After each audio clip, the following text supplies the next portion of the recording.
Este é o BLT, Bíblia, Literatura e Teologia. Se a Bíblia é o nosso alimento, uma boa teologia acompanhada de uma excelente literatura, é claro que torna a nossa vida devocional ainda muito mais prazerosa, gostosa, com propósito e sentido. Vamos falar um pouco de liderança e vamos focar hoje na pessoa de Moisés. O que você pensa em Moisés? Claro, se você pensa como eu, nós pensamos automaticamente na sarça, pensamos em Moisés, primeiro que matou o egípcio, a sarça, um nascimento milagroso, a maneira como foi encontrado pela filha de Faraó, a morte do egípcio, a sarça ardendo, a volta, milagres, as pragas, a saída, Mar Vermelho, Maná, todos os problemas que aconteceram, os espiões, os 40 anos no deserto, as águas de Mará e tantas coisas. E no final, Moisés morre olhando, enxergando a terra prometida. Mas Moisés nos lembra que a liderança, liderar, não é uma questão de resultado. Eu sei que hoje, quando pensamos em liderança, nós pensamos em resultados. Nós temos que dar resultado, nós temos que ser produtivos. Isso é um pensamento, é claro, que também não pode ser posto de lado. Não existe uma liderança que não tenha uma visão de crescimento, por outro lado. Mas focar somente no resultado, trabalhar em função de um pragmatismo de resultados, não é o que vemos em Moisés. Isso que eu quero falar hoje. Quando nós pensamos na liderança de Moisés, a característica que a Bíblia vai mostrar sempre é que o contraste entre o povo de Israel e Moisés, vivendo as mesmas dificuldades, andando no mesmo deserto, comendo o mesmo maná, bebendo da mesma água, as dificuldades que vemos, a diferença, aliás, que vemos, está na reação do povo e Moisés. O povo se aproxima de Moisés e fala: Moisés, nós queremos comer. Moisés, nós queremos água.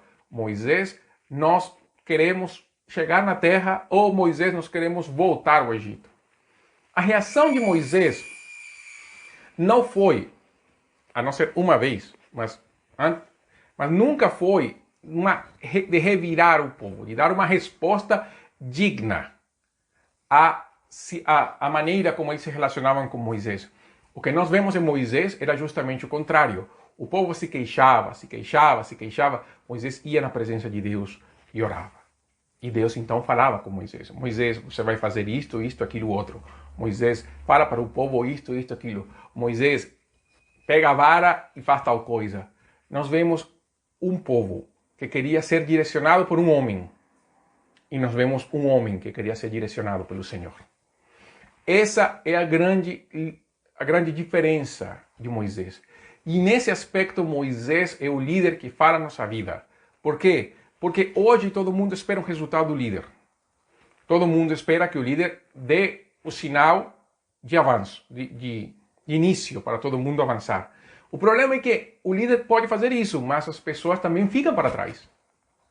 Por quê? Porque hoje, quando falamos de liderança, os conceitos são tão dispares, há tanta discrepância com relação ao que deve ser liderança, que acaba ninguém fazendo nada, porque o líder não se sente líder e as pessoas acham que o líder não deve ser o líder. E mesmo tendo escolhido o líder, ninguém quer fazer nada. E no final nós estamos como o povo de Israel no período dos juízes. Cada um faz aquilo que acha que deve ser feito. Mas a fortaleza de uma liderança bíblica não está tanto nas reações das pessoas quanto no seu relacionamento com Deus. Repare que Moisés sempre buscou a Deus, sempre tentou encontrar em Deus a melhor resposta. A única vez que Moisés, mesmo ouvindo a voz de Deus, fez aquilo que Deus não pediu para fazer, Deus falou para Moisés: você não entra na terra prometida. Por quê? Por causa da liderança de Moisés. Deus foi severo com Moisés. Mas é assim mesmo, com a liderança, Deus costuma ser mais severo. Mas o que nós podemos pensar? Qual é o sucesso? Onde está o sucesso da liderança? O sucesso da liderança está no relacionamento com Deus, na formação de caráter. Nós vemos um Moisés que mata um egípcio, e Hebreus 11 vai dizer que mata o egípcio porque ele entendia que Deus, por meio da sua mão, por intermédio dele, daria libertação ao povo de Israel. Moisés sabia do seu chamado e por isso mata o egípcio. Ele age por métodos carnais, e como Spurgeon bem falou uma vez, métodos carnais geram resultados carnais. Então, Moisés mata o egípcio, revolta o povo de Israel, revolta o povo do Egito, Moisés foge. Ninguém pense que porque isso aconteceu, o plano de Deus se atrasou, se adiou. Não tem nada a ver. Era necessário que Moisés agisse dessa maneira para Moisés viver na dependência do Senhor. A sarça vai mostrar para Moisés que quem deve guiar o povo, quem deve liderar o povo é o Senhor. E Moisés vai. E nas primeiras dificuldades, quando o faraó tira palha para a construção dos tijolos, o povo de Israel já se revolta contra Moisés. O povo de Israel nunca foi um povo fácil de lidar. Se nós vemos desde Êxodo até Deuteronômio, o povo de Israel foi um povo duro, difícil, de dura cerviz. Um povo que custou para Moisés liderar e fazer alguma coisa. Foi tão ruim que nós até podemos dizer que Moisés como líder foi um fracasso. Porque o povo que viu os milagres não entrou na terra. Moisés não conseguiu levar o povo até a terra. Essa geração não entrou. Então, onde está o sucesso de Moisés? O sucesso de Moisés não pode ser medido por resultados em números. Se bem o número da congregação de Israel se manteve mais ou menos igual, entre um êxodo e o outro, em números vai mostrar isso, e foi uma mudança geracional, e nós vemos aí a preservação, a misericórdia de Deus com relação a isso.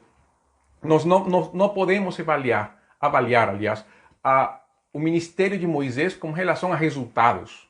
Nós temos que avaliar o ministério de Moisés com relação ao seu relacionamento com Deus. Porque é isso que acontece.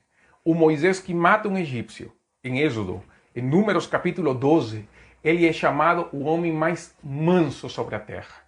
O homem com um caráter temperado, uma pessoa que sabe como agir, uma pessoa que tem plena certeza da sua vida e que sabe o que deve ser feito na hora certa. Esse é Moisés.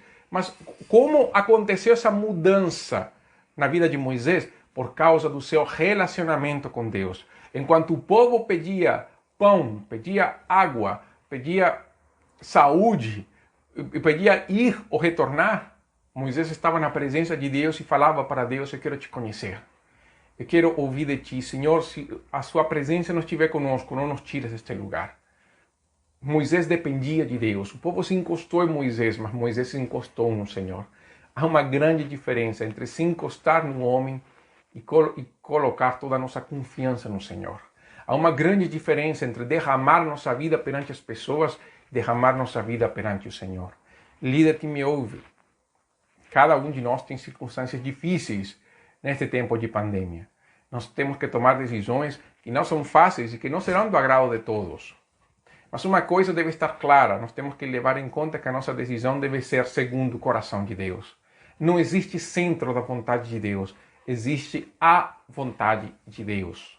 E quando nós vemos isso na Bíblia, nós sabemos a importância pela qual Deus nos chamou para este tempo. E assim como Moisés, pode ser o caso que nos tocou para você um povo duro, um povo difícil, um povo que não reage, um povo que não responde da maneira como nós queremos. Mas o que Deus deseja é fidelidade. Mas nenhum de nós deveria almejar ser como o povo de Israel. Porque todos nós no final somos ovelhas. Todos nós no final dependemos de Deus. Irmão, você está dependendo de Deus? Ou está esperando que seu líder faça alguma coisa? Você está esperando uma ligação do seu líder? Por que você não liga para ele? Você está esperando que alguém te fale o que deve ser feito?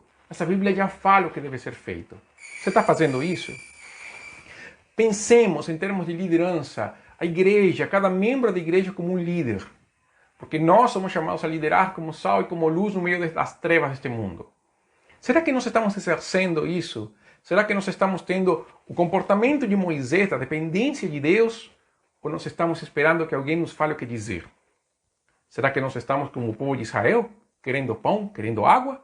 Ou nós estamos como Moisés, querendo a glória de Cristo? Essa é a grande diferença. Deuteronômio, capítulo 34, no verso 10 ao 12, os últimos 3 versos do Pentateuco, fala que nunca mais se levantou em Israel profeta algum como Moisés, com quem o Senhor houvesse tratado face a face.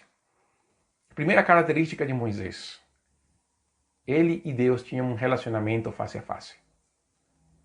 Nós devemos almejar esse relacionamento, até porque Jesus falou que o menor no reino do céu é maior que o maior profeta da velha antiga aliança, que não era Moisés, era João Batista.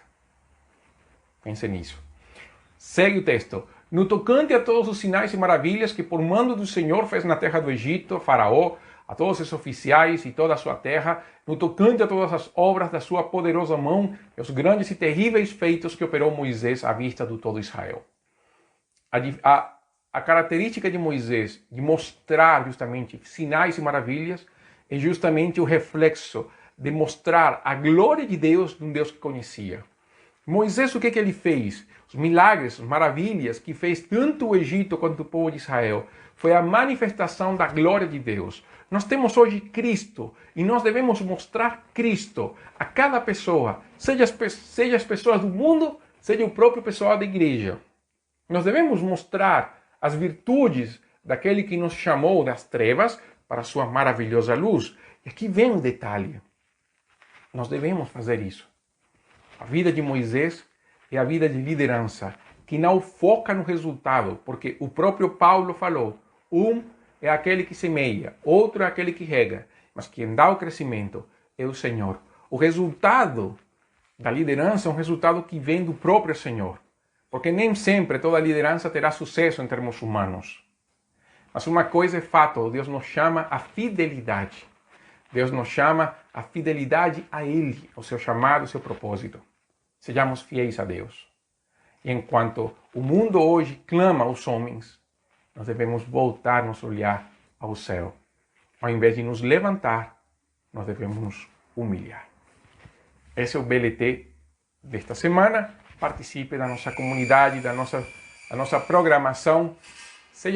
Faça parte do BLT aqui no YouTube, no Facebook e nas plataformas de podcast do Spotify e Deezer. Até então, que Deus te abençoe. Este foi o BLT, Bíblia, Literatura e Teologia.